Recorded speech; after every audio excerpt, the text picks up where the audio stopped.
Now at 10, a verdict in the trial of a McDonald County woman charged with murdering her husband. Plus, first responders rescue a teenage boy from a river in southwest Missouri. And it's move-in day for students headed to Pitt State and MSSU. The 4 states' most watched news starts now. The verdict is in. Jurors in McDonald County, Missouri late today found Dawn Wynn guilty in the shooting death of her husband. This is KOAM News at 10. I'm Dow Quick. KOAM Shannon Becker was in the courtroom and has more. The jury returned with a verdict of guilty on both counts. Guilty for Dawn Wynn, murder in the first degree of her husband, Harold Wynn, in November of 2021, and guilty of armed criminal action. We, the jury, find the defendant, Dawn Wynn, guilty of 12 jurors, 7 men, 5 women, unanimous verdict. Took about 5 hours for them to return here. Now we do know next date coming up is October 7th at 9 a.m. is sentencing. It'll be a chance for family to express their feelings in open court. However, we already know the sentence. The sentence in Missouri for first degree murder is life in prison without the possibility of parole. Dawn Wynn showed little to no emotion that we could tell as the sentence was read. She was then cuffed, taken into custody, and walked out of the courtroom quietly. She didn't really even seem to glance around it. The judge thanked the jury for their participation. He also expressed that they were one of the best juries he's ever had and thanked them for their work and patience. In McDonald County, after a 3-day murder trial, guilty for Dawn Wynn. I'm Shannon Becker, KOAM News Now, Joplin News First. You can get more information and follow any updates on this case on our website, KOAMnewsnow.com. First responders pulled a teenage boy from the Elk River late in the afternoon yesterday. The boy had no pulse when authorities arrived. Responders used an AED to restart his pulse. Authorities then life-flighted the 15-year-old to Arkansas Hospital. It's not clear how long he was in the water. Hospital officials listed his condition as critical but stable. It's been hot out there and a bit rainy. Let's check in with Chief Meteorologist Doug Heddy. Yeah, we got scattered showers and thunderstorms across the region during the morning hours, and then we've had some hit-miss storms throughout the evening. Still severe thunderstorm watch for a little under 2 hours along and south of I-44. Most of us, we haven't had a lot of action. All the bigger storms kind of over towards Springfield and then down toward Tulsa, but we could still get a few hit-miss storms in our southern counties, but I really think everybody else looks pretty good throughout the night. All right, let's move to Friday. Friday afternoon and evening, level 1 out of 5, severe threat, so low, but still there, 4 p.m. to about midnight. Main threat's going to be hail and wind, but I'm going to keep all the threats fairly low at this point in time. All right, 96 today. We did pick up over 1/4 of an inch of rain during the morning hours. Of course, those heat indices were up there, and it looks like as we go through the next several hours, we are going to start to calm down. But with more storm chances in the forecast, we're going to look at that here in just a bit. See you soon. This week, PSU students are moving in to kick off the school year, bringing a lot of buzz to local businesses. KOAM's Melissa Alexis has more. When the students are back, because it revitalizes town every year. Community leaders are excited to see students streaming back into Pittsburgh, bringing their business and enthusiasm for a new Pitt State school year. I'm very excited, especially because the atmosphere here is everybody's super close. We've texted and FaceTimes all over during the summer, but I'm so excited because she's also a graduate assistant at the Center for Reading, so we'll be able to work together. As the students roll in and their families help with move-in, they're looking to stock up with all the dorm necessities. Walker is stocking up with food from Ron's Supermarket and says the close location is convenient. I get protein bars and they sell all sorts of it, so I'll go there all the time, and it's just on the road, so I don't have to drive. I can just walk there. The walkable distance benefits both students and businesses. Tim Rhodes from Ron's says they hire more employees to prepare for the influx of students. Parents have to make sure that they've got a full refrigerator and stocked cupboards, so they stop by here and make sure that their kids are eating good. Pitt State's classes officially start on Monday. Reporting in Pittsburgh, Melissa Alexis, KOAM News. Some local stores like Ron's offer discounts to Pitt State students who show their ID, which is big help for college students living on a limited amount of funds. It's also move-in day for students at Missouri Southern. There were a number of activities on campus today to welcome the new students, including a pep rally, convocation, and what they call a campus craze. Officials say the residence halls on campus are at 99% capacity. We weren't expecting rain, especially where I live. We had no idea. It was like super hot when we left, and so when we got here that was a little bit unexpected, but other than that it's been super smooth. The students here have been super helpful so far. I've met my roommates and they seem great. I was able to get into my room, find it. All is well so far. Classes at Missouri Southern begin on Monday. Salvation Army of Jasper and Newton counties got in on the back to school fun today. The day-long bash provided dinner and snacks, as well as Nerf and gel blasters, video and board games, and a ton of indoor and outdoor activities for all the kids. One organizer said the goal for the fun day was to enjoy themselves and make some friends. God is always around, and even when times are tough or it's really hot outside, we can still have fun and enjoy life with our neighbors and friends. And you can always make plenty of friends. Just give people a chance. The bash was open to the public. People who attended were encouraged to give a non-perishable item to donate to the Salvation Army food pantry. Some local experts weigh in on the influence artificial intelligence could have on this year's election cycle. That story's coming up. And Fire Department number 4 in Joplin hosts a wet down ceremony for a brand new engine. Former President Donald Trump did a little show and tell with grocery products as he spoke about inflation at a news conference at his golf club in Bedminster, New Jersey. Vice President Kamala Harris is also on the campaign trail, talking about prices and the economy as she prepares to outline her strategy tomorrow in Raleigh, North Carolina. Natalie Brand has the latest. Flanked by cereal, coffee, fruit, and other items, former President Donald Trump blamed President Biden and Vice President Kamala Harris for rising costs at the supermarket. Look at that, up 46% eggs, wow. Trump's news conference at his New Jersey golf course comes a day before the Democratic presidential nominee heads to North Carolina to deliver her first policy speech. Vice President Harris is set to outline her proposals to lower costs, including a federal ban on price gouging by food and grocery industries, a move that would require congressional approval. Now Kamala is reportedly proposing communist price controls. She wants price controls. And if they worked, I'd go along with it too, but they don't work. In Maryland Thursday, Harris and President Biden made their first joint appearance since he bowed out of the race. No senior should have to choose between either filling their prescription or paying their rent. They touted new agreements with drug manufacturers to bring down the price for 10 widely used medications that will take effect in 2026. The Medicare negotiation program, which is part of the Inflation Reduction Act, marks the first time the federal government has haggled with drug makers. For years, Big Pharma has often inflated the price of life-saving medications. During Friday's event in Raleigh, Vice President Harris is also expected to call for the construction of 3 million new housing units if she wins in November, and an expansion of tax incentives for developers to build affordable housing. Natalie Brand, CBS News, Washington. The Harris campaign said the vice president has agreed to a second debate sometime in October after the first debate with former President Trump on September 10th. Two sides also say the vice presidential candidates, Ohio Senator J.D. Vance and Minnesota Governor Tim Walz, have agreed to debate on October 1st to air on CBS. Artificial intelligence has skyrocketed in popularity and in usage in recent years, but a Pew Research study found 52% of Americans were more concerned than excited in regards to the growing technology. AI is able to generate images, videos, even audio, but researchers have rising concerns about what AI might be used for this election season. A political science professor at Missouri Southern says there are several examples of the misuse of AI. In February of this year, voters received robocalls with the AI-generated voice supposedly of Joe Biden. It wasn't, and some people have questioned whether they can trust what images of campaign rallies are real.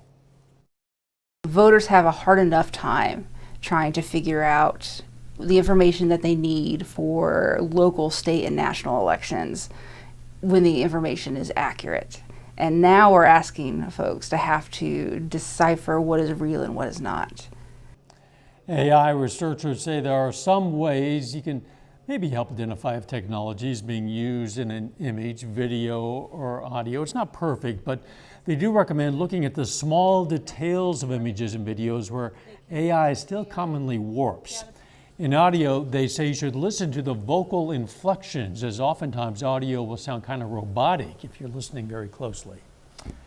Thanks to the donation of a local business, first responders at the Fort Scott, Kansas Fire Department are going to get some brand new equipment. It's called the Victim Drag Strap.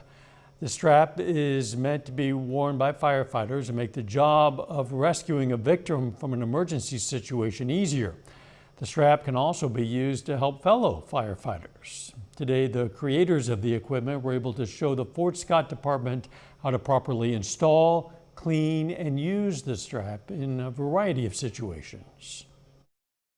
No matter if it's in our department or a bigger department, the house fires are, everyone has the same house fires. The house fires, some departments have a higher volume of those than we do, but the techniques and the situations are the same.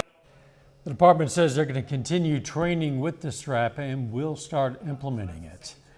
Joplin Fire Station number 4 hosted a wet down ceremony today. The public and city officials turned out for the ceremony, which was the second one in successive weeks.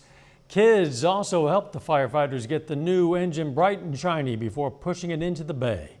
The tradition of wetting down a new fire vehicle goes all the way back to the 1800s. A little later, fair season rolls on in southeast Kansas as Coffeyville hosts the Interstate Fair and Rodeo. Plus, we have more thunderstorms in the forecast. We're going to check that out coming up.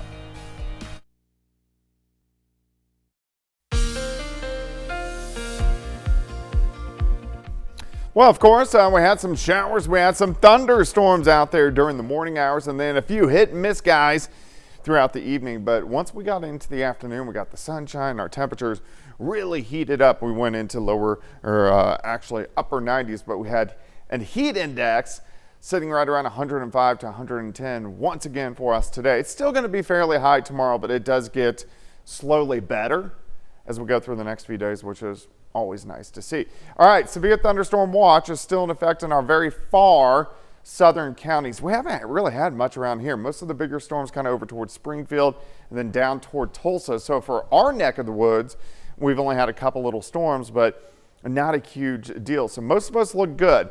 From this point on, any showers that we had south of I-44, these are gone now, but you can see the bigger clusters. So east of Springfield, right through south central Missouri. So that's where those are going to stay. And then these storms over toward Tulsa will kind of dive down toward the River Valley and Fort Smith in west central parts of Arkansas. So not so much action for us for the rest of the night. All right, new drought tracker always comes out on Thursday. We've got to tick it up a little bit. So we're in a moderate drought now. Most of the region in this kind of light brownish region. So we need whatever rain we can get across the area. All right, outside 82 in Monette, 89 still at Grand Lake. Parsons 80, Fort Scott 81, Carthage is sitting at 80 degrees. And here's our storm system. Northern parts of the plains, we get these weak little waves that rotate around. Here's our front. Now, as this whole system passes by, once we get into the second half of the weekend, our temperatures and our humidity start to drop just a little bit. All right, for us tomorrow, severe risk again. It's low. It's a little higher once you get into our western counties. Most of us level 1 out of 5. This is going to be 4 p.m. to midnight. Main threats are going to be hail and wind. I'm going to keep all of them on the low side. Of course, we'll reassess once we get into your Friday. So let's look at it. We start the day lower 70s, partly sunny skies. As we go through the daytime hours, we heat up near 90 by noon. And then once we get into the afternoon, check this out, scattered showers and thunderstorms. Some of these guys could be a little bit stronger or low grade severe, meaning hail and wind. Still sitting into the mid 90s, a few scattered thunderstorms into the evening. And then as we get into late evening and the overnight hours, scattered thunderstorms start to tick up a little bit, especially on the Missouri side. showers and thunderstorms. Again, some of these could be strong to low grade severe, kind of on and off through the night, and mainly out of here by the time we get into Saturday morning. Saturday afternoon, heating up again, but the humidity is going to be lower. High temps mainly into lower 90s on Saturday. All right, rainfall potential with that next batch moving in tomorrow afternoon, tomorrow evening and night. Some areas will pick up a ½ inch to an inch, but again, it's going to be very scattered across the region. Day planner for you on your Friday, 74 to start, 91 by noon, 96 by 4. Excuse me. High temp of 97 degrees. 96 Saturday, but check this out. Sunday, Monday, Tuesday, upper 80s to near 90 degrees, which, hey, that looks pretty good. Yeah, it'll be refreshing after this weekend when it's going to be muggy and hot and maybe rainy. I totally agree. Thanks, Doug. Rain couldn't keep the cattle away from the Interstate County Fairgrounds this morning in Coffeyville, Kansas. Families go the next few days. They can enjoy a carnival, motocross shows, a rodeo, and demolition derby until Saturday evening. So my parents, they both showed when they were little, and they kind of passed it on to us. We've raised cattle our whole lives, and it's just a really fun thing that we've gotten involved in. This is the 117th year of the Interstate Fair and Rodeo. Some Liberty Utility customers have been experiencing a power outage tonight. That outage includes, or at least did include, Downstream Casino in Ottawa County near the Missouri and Kansas state lines. The casino has put out a notice that its floor has been temporarily closed and asked people to check social media for updates. Still ahead, Seneca prepares for the quickly approaching 2024 high school football season. And the Outlaws return to Joplin after winning the Mid-America League Championship. John Dales has those stories and more coming up. Feels good to be.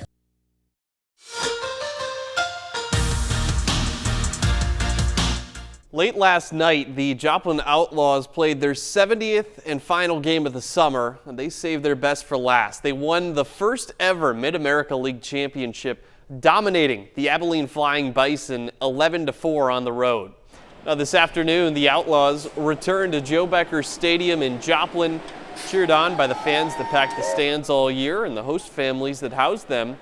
And in a long season where so many players come and go, Outlaws field manager Brian Daly gives a ton of credit to those handful of players that were part of the team all summer.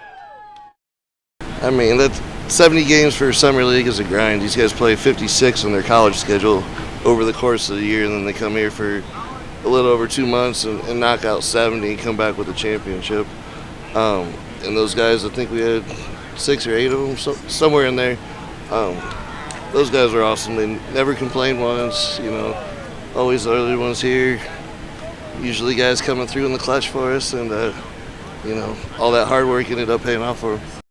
The Lamar Tigers are coming off a Class II football state championship in 2023. Their only loss of the year came to Seneca, who made it to the Class III state title game, but finished as runner-up. Now today we hear from both the Indians and the Tigers 2024 squads. We start the morning over at Lamar High School, where thunderstorms forced the Tigers to practice indoors. Much like last season, Lamar has several positions to fill on both offense and defense after key contributors graduated in the spring. But head coach Jared Beshore is confident that his veteran players will become leaders. I mean, there's holes to fill every single year. This year we lose some spots kind of at all levels, at the offensive and defensive line spots, in the second and third level on the defense, and then some skill positions on offense. I mean, every year you got specific holes you need to fill. We're looking at, we've got guys that have stepped up and are starting to take those roles. We just got to keep on honing in on our skills and getting better each and every day. Like I said, nothing's a finished product, and then hopefully by the end of the year we're where we want to be. Elsewhere in the Big 8 Conference, Seneca hits the practice field this afternoon. The Indians are coming off a state title appearance in 2023 where they fell short in that Class III state championship game. Now Seneca loses a chunk of offensive skill position players from last year, but they return plenty of experience at the line of scrimmage. We return a solid group of offensive and defensive linemen, and I think that's always a really good spot to start your program with, and we're going to rely on those guys heavily early in the season. We've been able to go at it pretty good in practice and kind of put good on good out there, and hopefully it makes us better and gets us ready for week 1. A lot of guys have said this is a rebuilding year for us and that we can't live up to what last year's senior group did, but me and the rest of the guys really think that it's quite the opposite and that we got a really good group coming back. Seneca and Lamar don't see each other until the last week of the regular season, but much like last year, there's a legitimate chance that they're both undefeated going into that game. Wouldn't that be remarkable? They had great years last year. Why not again? Yeah. We'll be right back. You know, those folks in Columbus, Kansas, they know when students are headed back to school. It's not based on the students entering the school exactly. It's based on this, the foam exiting the city's fountain. Columbus High School seniors kicked off the school year with the annual foam prank. Yeah, they do it every year. It's a way to launch the new school year with some good, clean fun. You know, it is fun, right? Yeah, you're going to have a little bit of fun. And it's a tradition. Yeah. The weather, it's not really that much fun right now. It's too hot. Yeah, it has been hot. We've had some hit and miss storms, which we do need the rain. We do have some more thunderstorms rolling in tomorrow evening and tomorrow night, lasting into Saturday morning. But temperature is cooling down a bit as we head into the weekend. That's good to hear anyway. Final sports note. Tomorrow we'll be visiting with McDowell County's football team. They're coming off their first ever state semifinal appearance last year. Yeah. Thanks for joining us. Don't forget the morning show starts at 5 a.m. Let's make it a great tomorrow.